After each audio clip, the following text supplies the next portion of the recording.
In the last couple of episodes, we covered topics like the importance of inner strength and a sense of sovereignty, and how that comes when you choose a mystic path. And so this week, Wendy's got some great things to add to the conversation. Thanks, Susan. Welcome to Mystic Revolution. Join us for multifaceted musings and guided meditations with Susana and Wendy. Welcome to Mystic Revolution.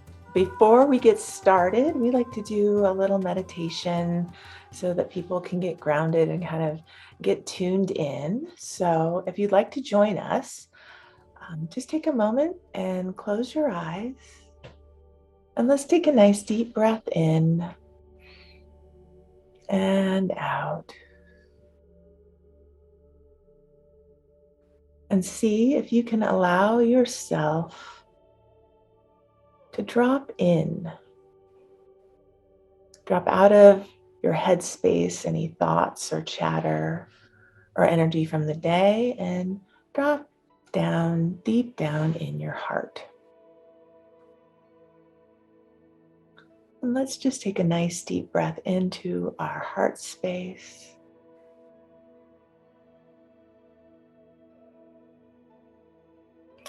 And one of the things that I like to do is make an intentional connection between my own heart and the heart of the earth. So if you'd like to just envision, imagine, tune into the idea of a beautiful cord of light dropping from your own heart all the way down through your chair, through the floor, down to the center of the earth. And feel yourself grounded and connected, heart to heart. And let's take another nice deep breath into that. And exhale out.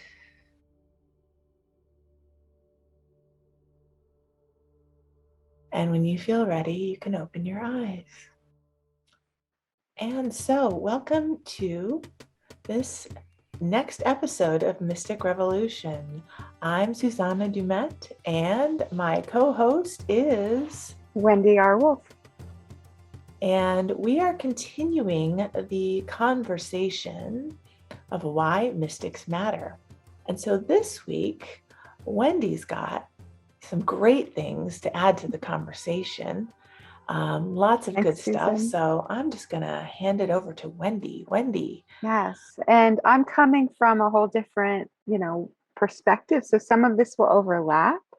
Of course. And I feel like it's really helpful to give us a binocular view of the kinds of things that we think mystics really matter in the world. And we're both quite passionate about it. And so today I want to talk about how, as mystics, we're already reading, we're already healing, we're already leaders, and we're already dedicated to living from the inside out. And some of us are, just beginning, some of us are very full blown on this, but that's kind of my perspective on what we are as mystics. And I want us to be expanding on why this matters so much. It's very basic stuff, but why does it matter? So that's the focus for today. Yeah, well, I love what you say about living from the inside out. Living from the inside out. And we hear variations on that, but dive into some more goodness around that. Yeah, because what happens is there's so much living from the outside in. Oh, they must know better. Oh, I learned this from a book. Oh, this big person with a bad voice said it a lot, so I have to buy it. We don't have to buy it. And it can be a little bit of a challenge sometimes to honor our inner voice, our inner knowing, or inner seeing over that other. But that's some of what we'll get into practicing. Yeah. So all of these things, for all of us, they're our birthright. And all of these things are an extraordinary service for us to engage in for ourselves, our own life, our own people and the world, it really makes a difference when we engage with this. So, so to start with, I want to just say, like, we're talking about soul reading and communication. We're talking about soul healing, creating, transforming. We're talking about soul teaching and leading. This is what we're talking about. And the most important thing from my perspective is, yes, we do it, but most of all, we be it. We become it. It becomes normal for us. Just like I see with my physical eyes, I start to see with my soul eyes and believe it. I know with my physical intellect, I can know with my soul intellect, my soul knowingness. So we do it by being. And then sometimes we take on roles, just like some people are teachers, some people are healers, some people are readers. We can take on these roles and do it in the world and help people to do it or to whatever. Some of us do that, like you and I, we do that.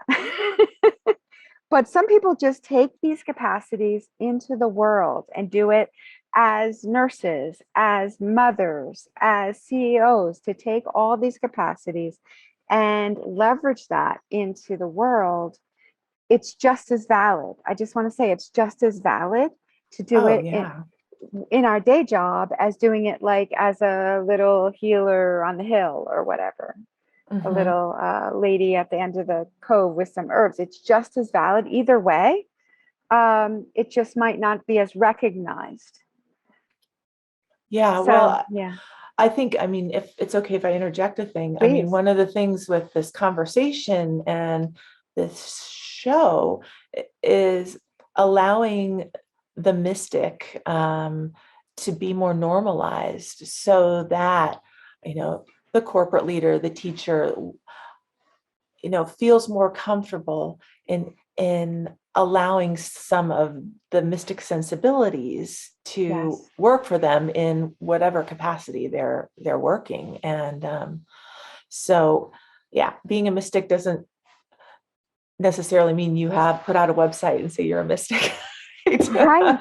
Or be a hermit. You know, we'll talk about this another time. You know, it doesn't mean we have to leave all of society. I think there's a trend toward coming towards society, and there's good reasons, because bringing this to our corporations, to our education systems, to our political systems, to our raising children, these things really, really make a difference. And so that's the point. Mystics matter, and it helps when we let it matter. Yeah, absolutely. So when I was thinking about today, I was thinking my friend Liz, for a long time, you know, she did some of the training that I did, and she'd laugh because she'd be like, you know, she's a VP in an important company doing important things. And she's just like, Wendy, I just do what you do all day long. I just get paid better for it. You know, like, she has a 401k and this and that, right? And she'd laugh and she'd be just like, I'm totally getting away with it because I'm just doing, you know, doing what you're doing, but in a corporate role, and making a huge difference for people that might not come to me as a mystic mentor. Right. So so that's kind of fun. It's kind of fun to think about. So what does it look like? So for soul readers and communicators, we perceive what's going on.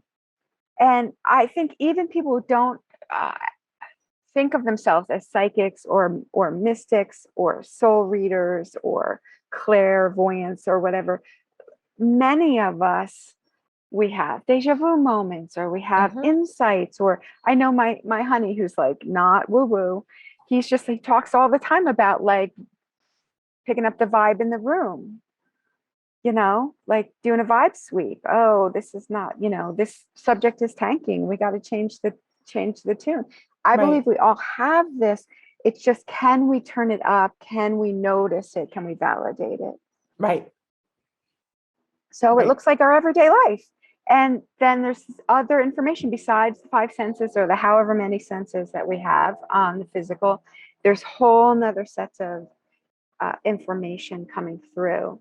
And are we willing to perceive what we're picking up from below everyday consciousness and magnify it and actually believe it? That's the question about being a reader and a soul communicator. Can I trust that I'm communicating with you on a whole lot of ways that are not overt, and communication is coming back? And I think most of us understand that.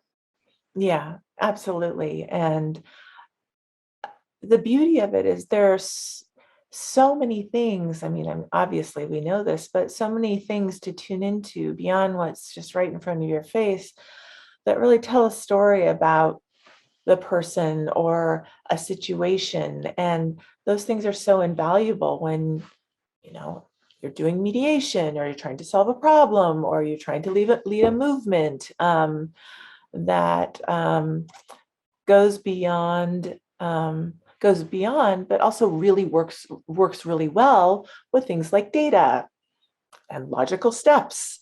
Yeah. These are not mutually exclusive things, right? They Right. work really well together. Yes.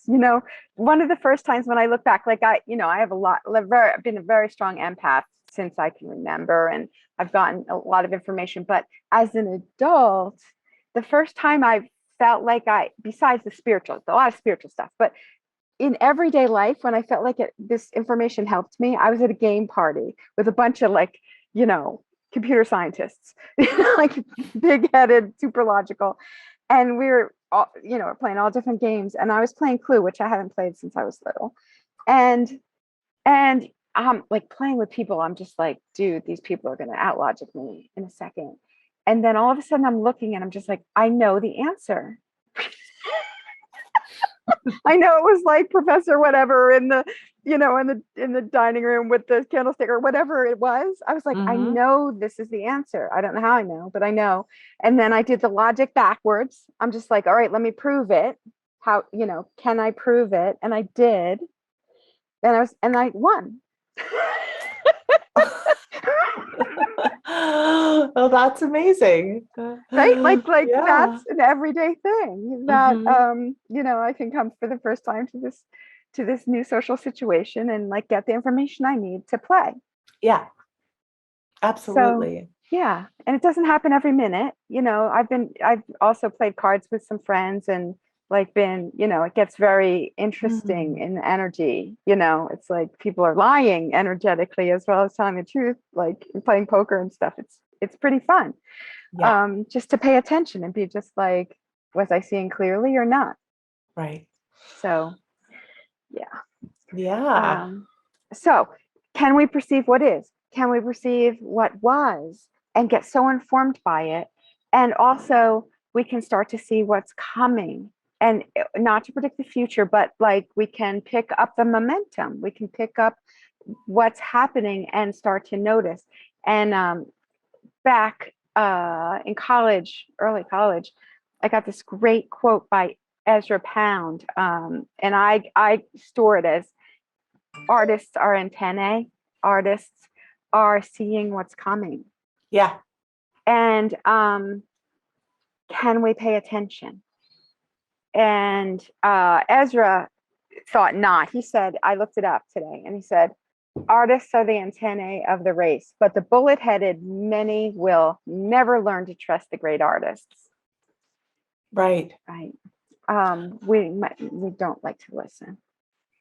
Well, I think, the point about artists being the great antenna, artists, right, when they are in creative frame of mind is so pure and in the moment, right? All the chatter, all the other stuff, like ego stuff, it just drops out. You really are a pure antenna, a pure channel. And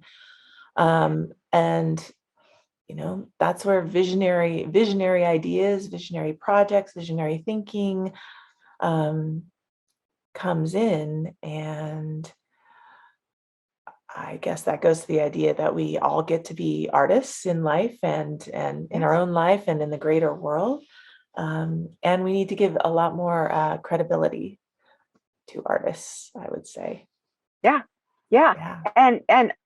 And I agree. We're all artists. Like, it's not just visual. It's not just visual artists or making movies. It's, scientists over and over have great breakthroughs. They do all the work and then boom, they have the breakthrough idea that takes us to evolutionary steps up in what's going on. And in the way we live our life. So yeah, vision. We can see what's coming, and we can also see what's possible. We can see what is, but we can see there's so many possibilities. Like not every possibility is possible. I'm probably not going to be like a ballerina in this lifetime, right? But so much is possible, and we can see that, we can perceive that, we can know that, and make choices from there. So we can start to notice, why is tripping happening, and mitigate that. We can start to notice, oh, it's the professor in the dining room. Okay, I can end run the whole logic system and come from the back and what's it called? Re-engineer it. Like I can come backward. It's a lot easier than going forward. There's just so many things that we can do with this. We can walk through minefields, and to us, it's not dangerous at all because we just can see where the mines are. It reminds me of there's some of those like the caper movies where they have the lines that if you hit one of the lines, the alarm goes off, but they put like dust in the air or whatever. The lasers around the lasers jewel or around the the jewel. Card. Yeah, and then the person is like climbing like this. It's just like, and if the person, but usually you can't see that. But if you can see that, you have this huge edge, this incredible edge to be able to be like, oh, I can get the jewel. Yeah. No trouble at all. Maybe a little, I have to bend a little. So it's very exciting, this potential to have a whole nother set of senses, basically. Yes, absolutely. And the more you own them and lean into them, the more effective they are. Mm-hmm. Yeah, and we learn. Just like I like to say, we learn to walk by falling down. We learn to we learn to see in the physical. We learn to see. We actually have to learn to see. We don't understand how to see the brain.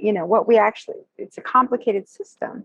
And we learn to see physically, and then we learn to see and be able to trust energetically as well. So anyway, I just wanted to say these are like, one of the things we want to do is just normalize this. Yes. It's just normal. It's totally normal. Wonderful. And with that, we're at a break. So we're going to pause and come back. Thank you, We Are Historically, for your conscious human apparel. Shop online at wearehistorically.com. Raise your vibration and energize your life with specialized Fibonacci tuning forks to deepen meditations and empower self-healing. Get your vibrational sound tools for personal enhancement at energybodytuners.com. All right. And we are back with Wendy R. Wolf talking about why mystics matter, why mysticism is useful and important, especially in this time that we're living in.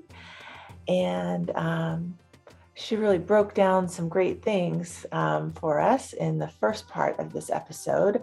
And she has more to say. So Wendy. But wait, there's more. So yeah, this is Mystics Matter. And it's just the first part, that we're all natural perceivers on way more than the physical.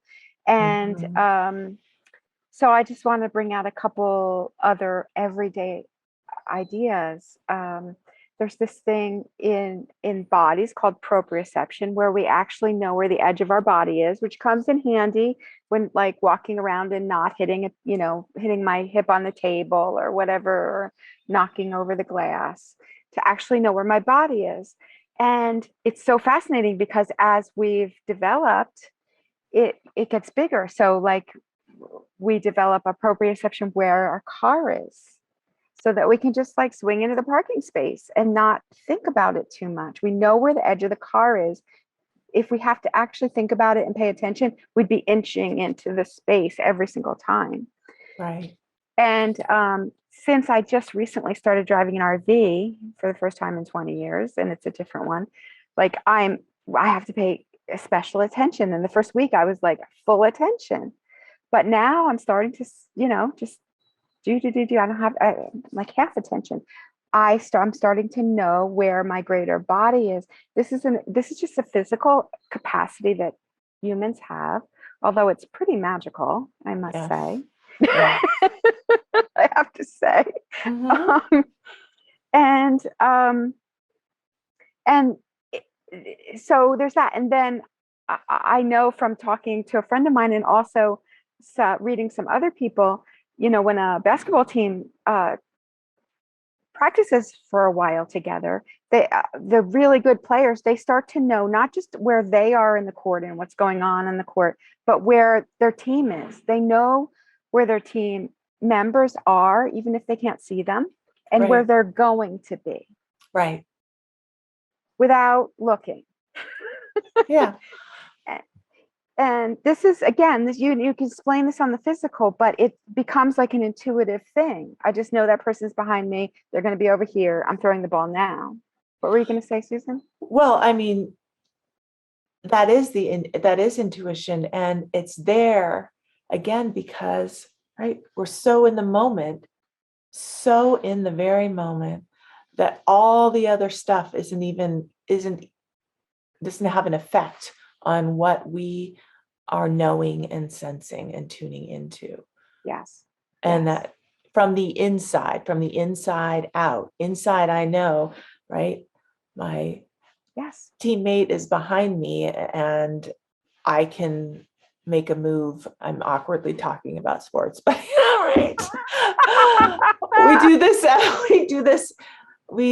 this throughout the day in a myriad of ways, and we don't stop to think of it. We just take it for granted. It's just a thing. But really, I mean, when we understand that that's what we're doing, and we can even do it more.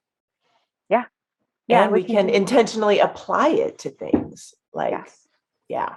Yes. And these are extraordinary, mystics matter. These are extraordinary skills. And if we think about how deep and wide we can start to apply this with all the information that is at our beck and call, life can become a very different thing. It can be like surfing. Mm-hmm. Instead of trying to drag ourselves in all the things that we care about, we can start to use our perceptual and communication capacities in ways that are quite extraordinary. Yeah. And most of us already are. It's just a matter of paying attention to it. And I do want to say at this point that there's the ones who are marketed to be like the special people. Oh, I'm a world-renowned psychic. Oh, other people put people as this is a very special mystic. The rest of us don't matter. Like, all that is bullshit. As far as I'm concerned, like, we all have, it's just like saying, oh, I can see I'm special. It's like, everybody can see, everyone's special. And so that's part of this show, to normalize it and say your perceptions are just as important as theirs.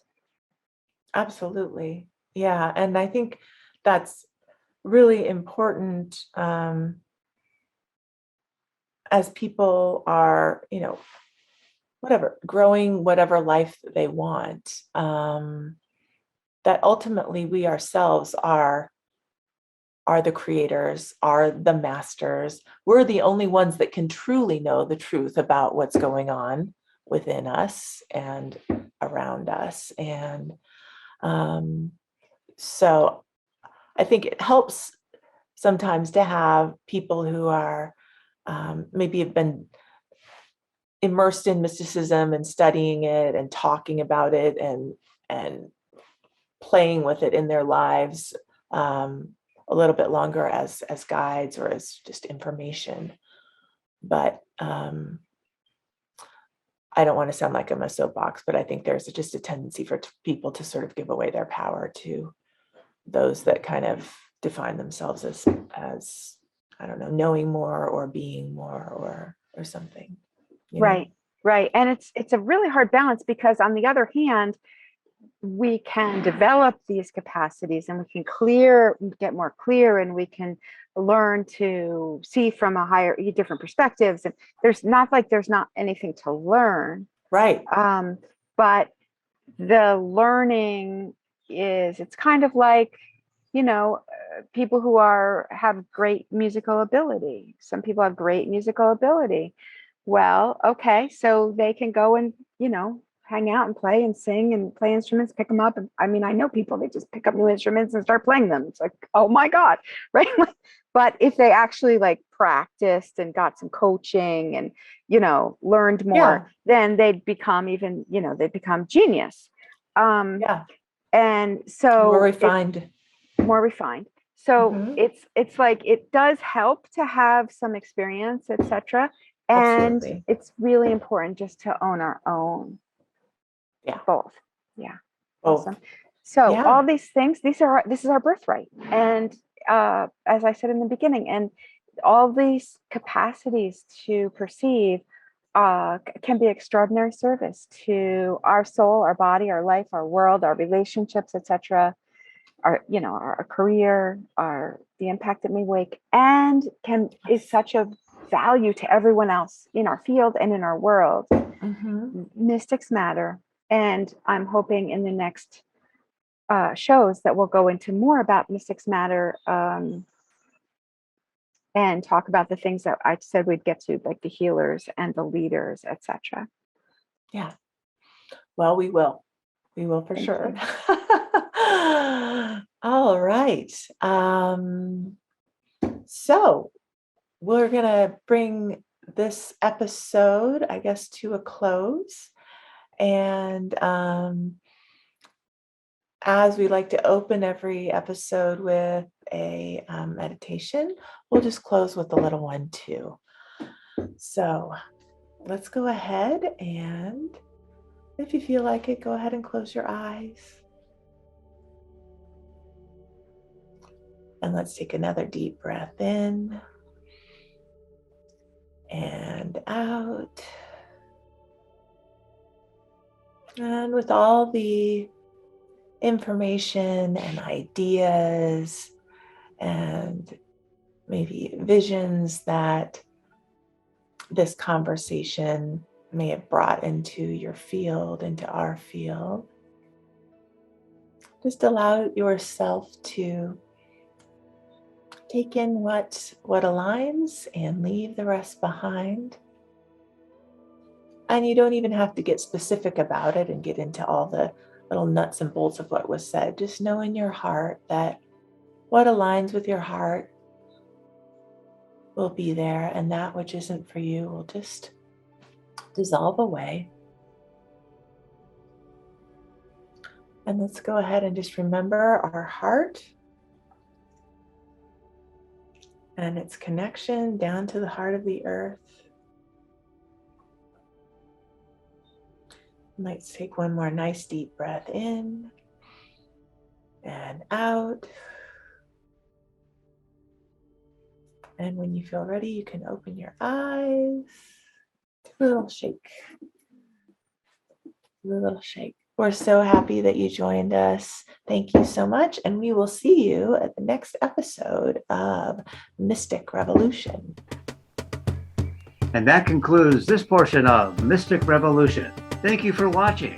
Subscribe to get notified of new content. Don't forget to like and share. Join the Mystic Revolution. Click on the link in the description to get more information, or visit themysticrevolution.com.